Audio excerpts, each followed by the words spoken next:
Scott, what kind of evangelical are you? AJ, what kind of evangelical are you? Well, let's find out. We're doing that today on the Church Revitalization Podcast. Hello, and welcome to the Church Revitalization Podcast, brought to you by the Malphurs Group team, where each week we tackle important, actionable topics to help churches thrive. And now, here's your hosts, Scott Ball and AJ Matthew.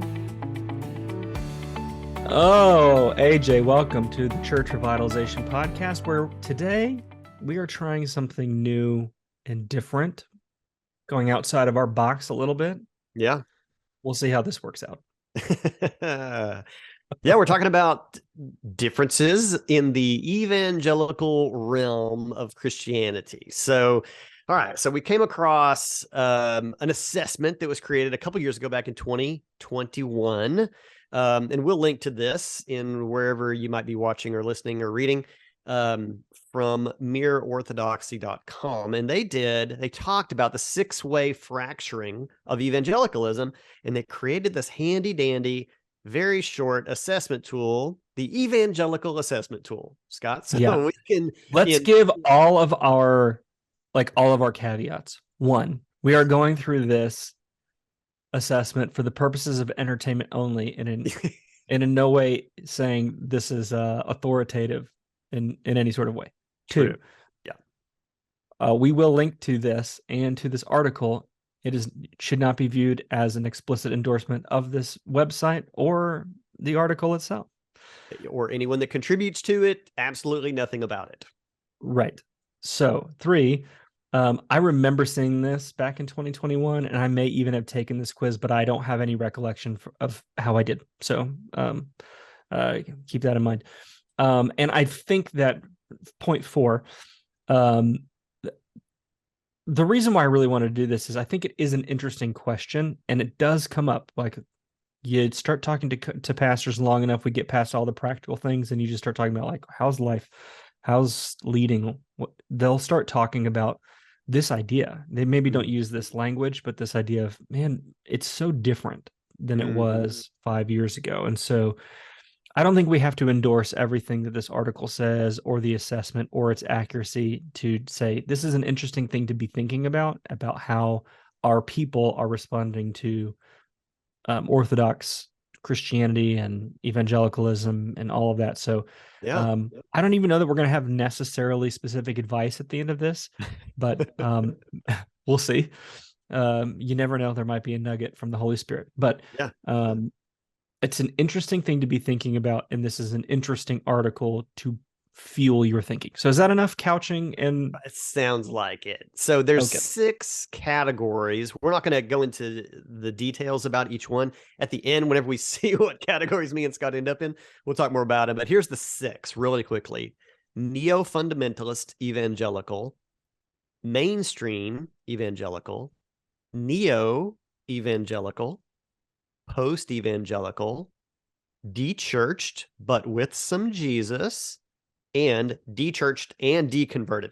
We're going to rule out either one of us getting number 5 or number 6. 5 or 6. If we score as a 5 or 6, we should just quit our jobs. Probably not post-evangelical either, but probably not. All right. So here's the ground rules. Again, this is only 10 things. Okay. Scott and I both on our computers. We're going through this. Neither one of us have ever taken this assessment before. We have. I think that I have, but I don't remember. You think you did? Oh, okay. All right. But it's been a couple of years, and I don't remember that. So we'll see. We'll read each one. We'll talk about them. Scott and I are both going to lock in our answers before discussion of the question itself, and we will not change our answers. We will continue on through the assessment, and we'll see where we land. Yeah. Okay. And we have no idea how long this is going to take. So just buckle up. We'll try to make it quick. We'll just try to be fast. Yeah. Okay. The first one let's take turns reading the questions. So you go. All right. I'll start. So the mission of the church is best described as, this is number 1. The mission of the church is best described as, here are the 4 options we have: to promote the gospel of Jesus through a verbally preached gospel and promotion of the culture wars. I might have to reread these to myself here as we go. I think that must be a typo. It seems like it. Yeah. The second choice is to promote the gospel of Jesus by leading with good deeds and following with the reasons for that gospel hope. Okay, interesting. The third option is to promote the gospel of Jesus through holistic word and deed ministry. And the fourth option, to promote the gospel of Jesus through making disciples in obedience to the Great Commission. These interesting options. Okay, all right, let's... I clicked it and it already moved to the next question. Oh, it does? Okay, Yeah. All right. I'm going to hover over what I'm going to so choose. in future, let's do that. Okay. We'll hover. That counts. Okay. Gosh. All right. This is already a little bit tougher than I was thinking. Was it? Oh, come on. There's some nuance here. Yeah. All right. So the obvious correct answer has got to be the fourth one, right? Making disciples and fulfillment of the Great Commission. It's what we talk about the most on this podcast. But I think there's some nuance there. You could answer number 3. Yeah. Which would maybe be a better description of what living out the Great Commission is supposed to be. That's kind of where I'm at. And so, I mean, we're not changing our answers, but I'm telling you, my mouse is hovering over number 3 to promote the gospel through holistic word and deed ministry. Because to me, the way I interpret that is the Great Commission of making disciples and, basically living in obedience then to Christ's commands, which include deeds. So here's my reasoning on why I picked 4 and not 3, because I think 3 is just executing 4. That's right. Okay. Yeah. But the reason I didn't is people who would click on that and maybe be reticent to click on 4, and I'm not saying this about you, but it's maybe like it's just some degree of uncomfortability with using the Great Commission language and disciple language, and it's like, oh, this sounds nicer and softer to click 3 versus 4. Yeah. And I always kind of rail against that. I'm like, no, let's just say what it is. Like, we're making disciples, the Great Commission. Yeah. I can't argue with that at all. And now I'm already feeling maybe a bit No, you're locked in. Agenda. I feel like I might be sucked into an agenda on this. But okay, click on number 3 then. Okay, I'm clicking it. So for this one, I'm not going to click. I'm just going to hover for number 2. I'm going to read it. All right. The type of church I am drawn to is, oh boy. Option number 1, one that has robust value for the preached word, vibrant mercy ministry, and willing to prophetically speak to our cultural moment. Number 2, one that cares about pushing back against political and or theological liberalism and that will advocate for their cultural and political values. Number 3, one that places a high value on loving neighbor as self and being self-critical of hypocrisy, unethical matters, or abuse within the movement. Or number 4, one that cares deeply about global missions and seeing people grow in their personal evangelism. Wow. I'm locked in. Are you locked in? Yeah. I think what's unfair is there's elements of all of these things I would like. But you've got to pick one. Yeah. Gosh. Okay. I'm locked in, and it has to have a little bit of explanation. Okay. You go first this time. I'm locking in on number 4, one that cares deeply about global missions and seeing people grow in their personal evangelism. And that sounds very limiting. And it also sounds very shallow, because it doesn't speak to discipleship. So here's how I'm reconciling that. Kind of like the previous one, the Great Commission is very evangelism centered in making disciples of all nations, which just talks about global missions. However, there's another half to the Great Commission. In addition to my evangelism, I would naturally be leaning in towards discipleship for maturity. So I kind of added my own explanation to number 4. Okay. All right. I'm picked number 1. So robust value for the preached word, vibrant mercy ministry, which I'm interpreting, I hope correctly, as like outreach. So I've got preached word and outreach, and willing to prophetically speak to our cultural moment. I'll actually like that phrasing because that doesn't define in what way. Like, I think if you're speaking prophetically to our cultural moment, that could be excesses on the right and excesses on the left. If you're speaking prophetically, you should be calling out both sides when both sides are acting out of step with the word. So I picked number. I like that. I don't like people sort of tiptoeing around saying the hard thing. So, my first glance at that one had some, church political, I felt, language in it that made me wonder what exactly is the interpretation of this. What is this really saying? Yeah, is there an agenda behind it? Maybe there is, and I'll find out later in my results that I was okay. wrong.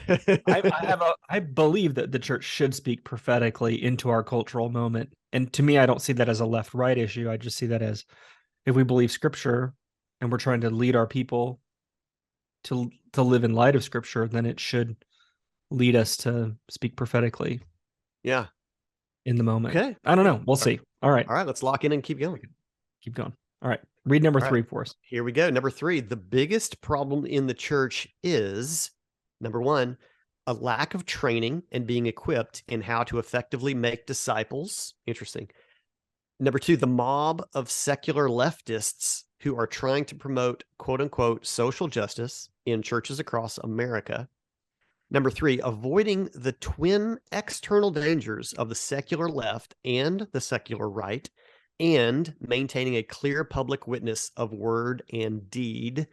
And number 4, this is the biggest problem in the church. Number 4 is that it has been corrupted as an institution by politics, abuse, racism, hypocrisy, and or greed. Okay. Let's see here.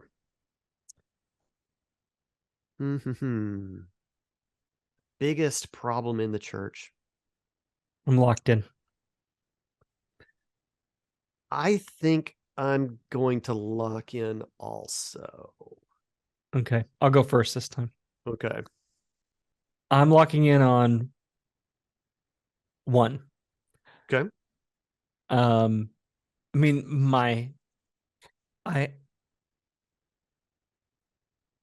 Okay.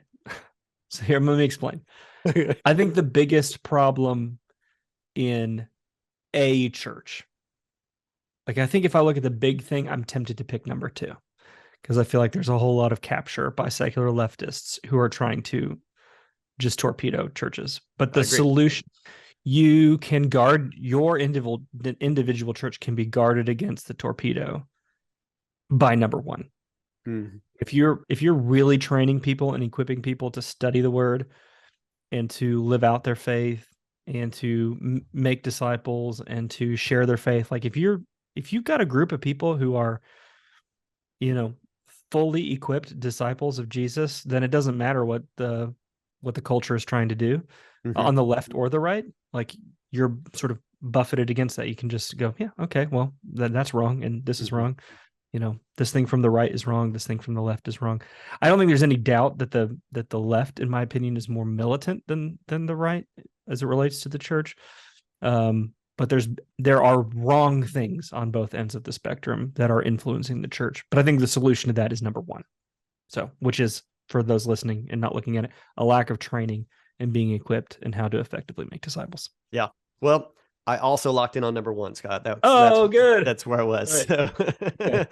Yeah, and for those reasons, the other 3 options were very external to the church, and like cultural influences or persecution, however you look at it, or things that might be closely adjacent to the church, or possibly things that need to be worked through and talked about. But, I'm going to come back to clear commands of Scripture first in cases such as these options. And training and equipping to make disciples covers all. So yeah, that's a great point of thinking of it, though. Those other things, it feels like 2, 3, and 4 are all external threats to the church that to some degree exist, but they're not the problem in the church. The problem in the church is a lack of discipleship. So, okay. I agree. There we go. All right. Locking in and moving to number 4. Go ahead. Okay. Church would be better if we could successfully battle liberalism in the church. Church would be better if we could focus on loving God and neighbor more consistently with God's word. Church would be better if it did more practical good in the world and repented of its sins. Church would be better if we could recover the lost art of disciple making. Okay, I'm locked in. This was not a hard one for me. Yeah. Okay, go ahead. I'm going number 4. Church Yeah, would be me better too. if we could recover the lost art of disciple making. 100%. This is very similar to the previous one. I mean, I'm glad that we've had some differences so far, because I thought, oh, we're going to have the same answers on everything. Yeah, I mean, what does disciple making mean? I mean, for us here at the Malphurs group, and I mean, our beliefs and philosophy is coming back to the Great Commission again. But disciple making includes evangelism, but it's living in obedience to all that Christ commanded, building up disciples that have that mindset, that study the scriptures for what is clearly commanded and what is understood from the character of God. It takes care of everything else. So yeah, I mean, sure, battling liberalism in the church, yeah, I mean, that's a worthy endeavor. And focusing on loving God and neighbor, hey, that's awesome. That's a great commandment. But if we're focusing on making disciples and maturing them and teaching them to obey everything Christ commanded, that's what we'll be doing, because Christ commanded to love God. God commanded to love him, and to take care of our neighbors. So yeah, yeah, there you go. Number 4 for me, Scott. I have nothing to add to that. Okay, let's lock in and go to number 5. Go ahead. Okay, so the entire statement or question here is simply secularism. Okay. First option here: has left and right political manifestations, but the secular right is more dangerous internally to the church. Okay, this is our long ones. The second option here: secularism has left and right political manifestations, and they are equally dangerous to the church. Third option: secularism is exclusively the secular left and is a grave threat to the country and the church. Or number 4: secularism is primarily a leftist political ideology and is a significant threat to the country and the church. God, I'm gonna have to reread these here for a second. Yeah. Okay. I have the benefit of just reading them while you were talking. Yeah, so right. I've got to process mine this locked here in. for a second. And I'm just trying to be honest. Like, I feel like I know what the quote unquote right answer is supposed to be, the politically correct one, but I've got a bias here. So yeah, I'll be honest. as do I. Yeah, I'm kind of more so eliminating these as I go through them. Okay. Yeah, sure. I've made my decision. Okay. I'm locked in on number 4. Okay.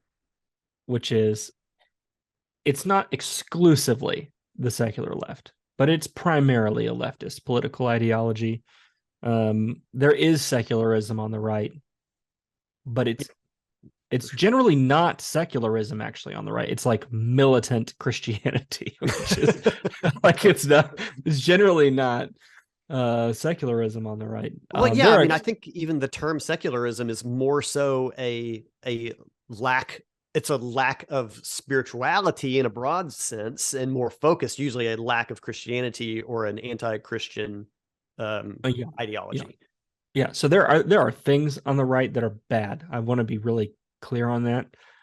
There is no whitewashing or excusing of bad behavior or just blanket political endorsements of people on the right, regardless of what their behavior is. I don't think any of that is good. But if we're saying secularism, what secularism is, it's primarily a leftist political ideology.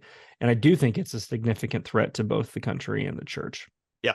Well, Scott, I also went with number 4, so I'm in agreement with you on that one. All right. But I don't think it's exclusively. I mean, I feel like option 3 was the extreme position, exclusively the secular left, and is a grave threat. I don't think it's exclusively on the left, and I don't think it's a grave threat. I think it's primarily on the left, and it's a significant threat. So I liked number 4. It had a little bit of a softer tone. They are similar, but slightly softer. I mean, I don't know. Rereading it, I probably, with very minor persuasion, could go into the other option.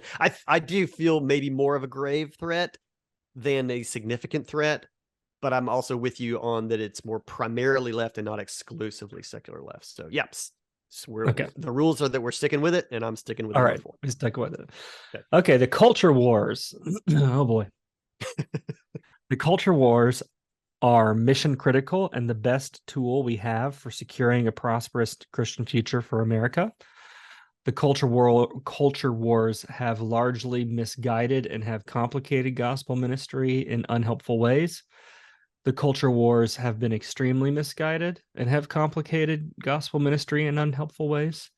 Or number 4, the culture wars have been an important tool in securing religious freedom, protecting unborn life, and safeguarding economic prosperity. Oh my goodness. This one's hard. Okay. Okay. Yeah, no, I'm going with what I'm going with. I got it. Yeah. I mean, yeah, it's kind of funny that 2 of these were worded exactly the same. Only the option was that it's been largely misguided or extremely misguided. Yeah. Okay. I'm locked in. You go ahead. Okay, I went with number 4 on this, that the culture wars have been an important tool in securing religious freedom, protecting unborn life, and safeguarding economic prosperity. I mean, this is almost not even related to the church. The question here was hardly even church connected, because I mean, culture wars are happening within and outside of the church. So, but I think that kind of, I guess how I'm defining culture wars is almost kind of the antithesis to the previous question, is fighting back against secular liberalism. So I see that being engaged in that is important for securing religious freedom, protecting the unborn, and safeguarding economic prosperity. So number 4 for me. I could have been convinced to go number 4, but I selected number 2. Okay. And my thought process, which is culture wars have been largely misguided and have complicated gospel ministry in unhelpful ways. My caveat to this would be the culture wars exist, which is what your point. It's like we didn't start the fire kind of a thing. I mean, you hear this sometimes on the left, like, why do you care if people do X, Y, Z? It's like, because you care. Like, there was a norm and then you violated that norm. Like, I care because you cared enough to change it. But I do think it's largely been misguided in the sense that kind of what we've talked about in these other questions, that the solution to the culture wars to me is not a political solution. It's like, if we want to protect the unborn, like, the solution is to minister to young girls and young men and helping them to think differently about sex, before marriage and outside of marriage. If we want to solve the problem of economic prosperity, like, we need to help keep families together. Like, the way to fight the culture war isn't through the politics, it's through disciple making. So I selected number 2 because of what I believe the solution to the culture wars is. Mm-hmm. And it doesn't mean that I don't think the culture wars are important. So I think that I would just, if I could amend it, and I know that I can't, I would say the culture wars have complicated gospel ministry in unhelpful ways. I don't know that they've been misguided necessarily. But, okay, yeah. Yeah. So I had to pick between these, and I picked number 2. That's fair. All right. We'll lock in and move on to number 7. Okay. Which best describes your political attitudes? Is this really, I mean, this seems like more of a political quiz than necessarily an evangelical Christian quiz, but all right. Which best describes your political attitudes? The first one, politically conflicted due to concerns for a holistic pro-life vision that includes the unborn, oppressed, and disenfranchised. Okay. Number 2, politically homeless or left-leaning due to concerns for a holistic pro-life vision that includes the unborn, oppressed, and disenfranchised. The third option is conservative with a concern about immigration and globalization. All right. And number 4, right-leaning with particular concern for Supreme Court and economic prosperity. Okay. Can I just say I don't love any of these options? These are really I think, poorly concocted options that they're mixing things together on. Yeah. Okay. I'm going to lock in one, but I don't love my choice. All right. Gosh, I'm trying to decide between two of these. I've locked mine in, and I'm going to have to explain why I picked it. So it makes me think maybe I'm guessing which one you're doing, but okay, I'm locking in on mine too. I'm ready. Okay, I'm picking number 3. Okay, that's what I thought. Yeah, with the caveat of just saying conservative. Period. Like I don't have. I would say that I would, if I could pick one of these. Really, it's like I'm conservative with a holistic pro-life vision that includes the unborn, oppressed, and disadvantaged. Like, I think there are conservative ways to approach those issues, and it's like to care about those things. Like I'm not politically conflicted. Actually, I'm very comfortable being a conservative, but I think that there are conservative solutions to all of those things, and I don't have a particular concern about immigrants and globalization. I think that it assumes what I would feel about immigration and globalization, which would actually not be true. You know what I'm saying? Yeah. Immigration in particular. Like I think that we should have we should have a different immigration policy that isn't just like keep people out. Like, I think the Bible's pretty clear on how we should care about people. And I think that the current solution is not good. It actually puts people in harm's way, and encourages them to, be hurt or taken advantage of or abused or whatever. So an open border policy isn't good. It's not good for immigrants. And so we should have, I don't know. So I think it's assuming that me saying I'm conservative with a concern for immigration would mean that I'd be anti-immigration. And yeah. And in two of those, they used holistic pro-life vision. And they also seem to be connecting that with the left. And I'm like, well, what does holistic pro-life vision mean? Yeah, holistic. I don't love any of these. Can we get a pass on this? I think whatever we pick, no one should judge us for it because these were not great choices. This one, I went with number 4 on this one, Scott, which I'm sure was your secondary choice. You were trying to decide between 3 and 4. I was trying to decide between 1, actually. Because really? In 1, I'm like, yeah. But I'm not politically conflicted. I'm conservative, and I'm okay with that. And I'm okay with people who are listening to this who are not, by the way. I'm not conflicted on how I feel about those things. Yeah. But I am concerned for the unborn, oppressed, and disenfranchised. Like, I care about all those people. Like, I think you can be conservative and care about those people. Which that we're told in a lot of, mainstream media that two things can't possibly be true at the same time, but they can. So the number 4, the one I went with was almost the same as yours, but they chose 2 different, seemingly random causes. Yeah. So right-leaning with particular concern for the Supreme Court of the United States and economic prosperity. Yeah, it probably thinks I'm a Nazi or something with the thing that I picked. So I'm not, just for the record, just so we're clear on that. So, okay. Bad choices. Yeah, that was a very weird one. And again, it seems that I don't even know how this is even in this quiz, but okay, here we go. Locking in and going to number 8. Okay. Long one. All right. Number 8. That one, it feels like you have to make excuses for it. It's like, there wasn't a good option, in my opinion. I didn't like any of this. All right. Number 8. We're rounding the corner here. Which best describes your perspective on immigration? Oh, great. Okay. Yeah. Now we're going to get into immigration. What is this for? Okay. All right. America has a right to protect its borders. Some common sense immigration reforms make sense, and we ought to be more sensitive to those fleeing war, famine, violence, or religious persecution. Okay, I feel like you already know how I feel because I basically just said that. Yeah. Number 2, America can and should protect its borders and promote an America first policy regarding immigration culturally and economically. 3, we ought to be more sensitive to those fleeing war, famine, violence, or religious persecution. So that's basically number 1 without the America has a right to protect its borders. Yeah. And then number 4, America has a right to protect its borders, but some common sense immigration reforms make sense. Okay. Golly. I'm losing faith in the creators of this quiz as we move through it. I'm liking it less and less. They're like really niche things that require more nuance, but okay. Yeah. Oh my gosh. Okay. All right, I'm locked in. I'm glad we don't have to tell them who we are because I don't want to be on whatever list this would put me on. So I'm all right. I'm locking in on number one. It's really the most me too. comprehensive, and I'm okay with all this. America does have a right to protect its borders, in my opinion, and I think our Constitution would agree with me. Some common sense immigration reform definitely makes sense, as you were describing on the previous one.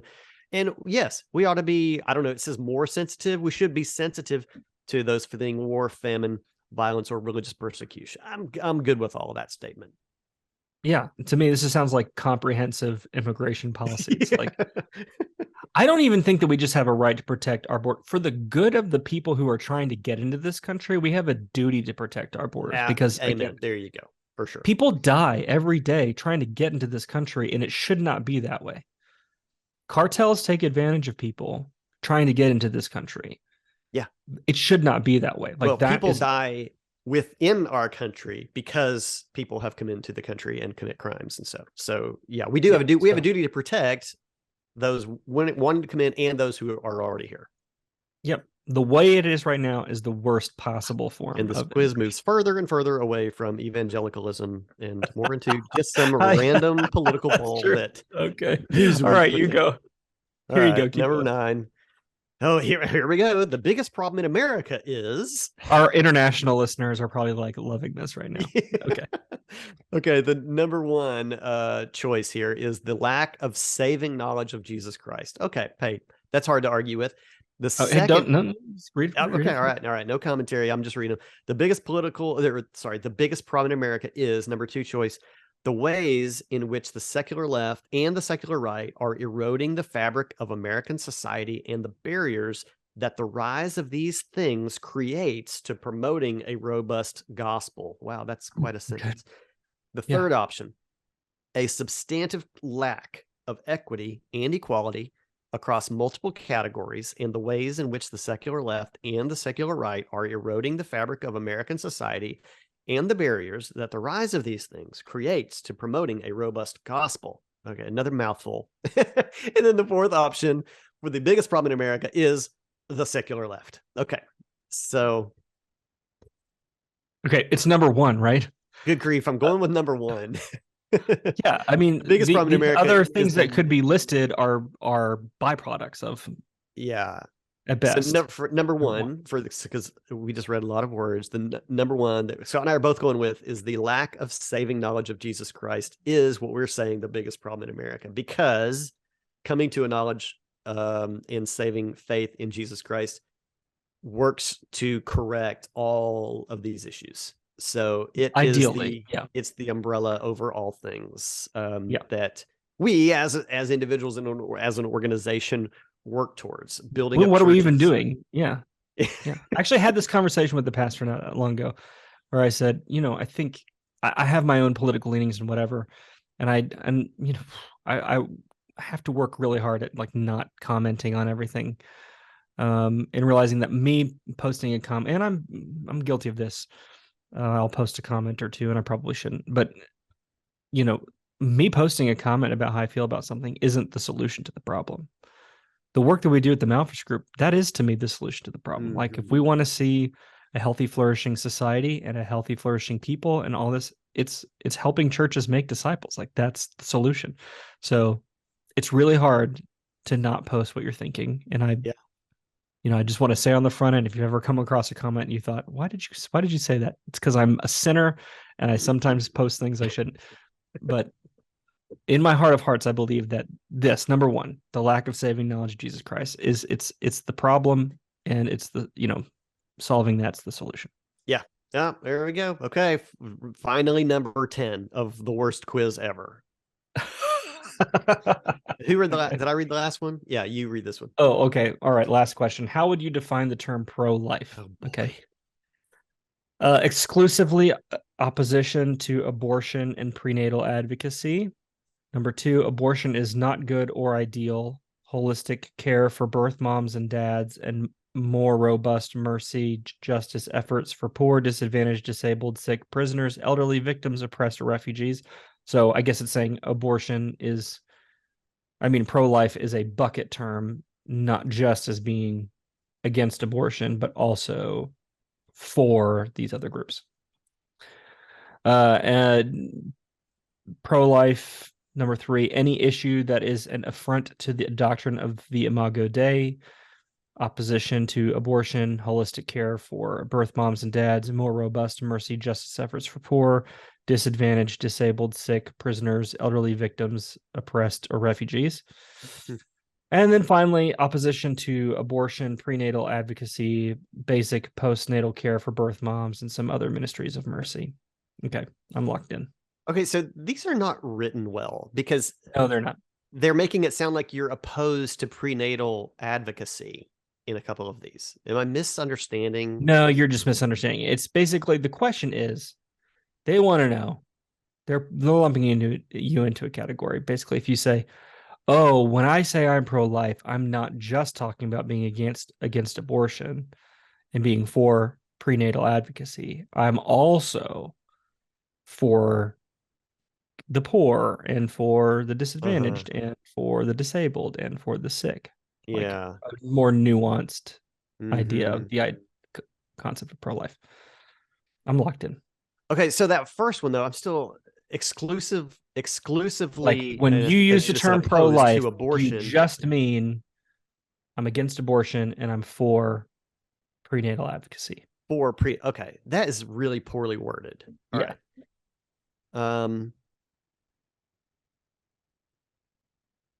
Okay. I'm a bit harder line on this, but okay, I think I'm locking in. All right. Okay, go ahead. I could have went with number 1 actually. And for this reason, I mean, and so that was being opposed to abortion and for caring for people caring for mothers like pre-birth. And the reason I almost went with that one. The reason I know I went with number 4. Let me say that. So opposition to abortion, but for prenatal advocacy, basic postnatal care, which I like that as well, for moms, and some other ministries of mercy, kind of being a bucket to cover what needs to be covered. I didn't get into too much detail on this because I think, the left has continued to want to hijack pro-life and expand it to so much that we lose attention on abortion, which is still the core issue. And so that's why I was really deciding between 1 and 4, because it stayed most focused on being opposed to abortion. But I think number 4 added in a couple of key elements that I think are important, because I'm wholly for, and we said this, we did an episode, Scott, right after Roe was overturned. And it was like, what's the response of the church? What does the church need to step up to? And that is, if we kind of won, kind of got what we asked for, but what's our response going to be? And it has to be caring for people in a more holistic way, caring for mothers. If she's going to have this baby and it's a terrible situation for her, the church needs to be there to support her in that. But when I'm talking pro-life, I'm staying really focused on the abortion issue because they want to water it down. They want to sweep it under the rug, and I'm not going to lose focus on that.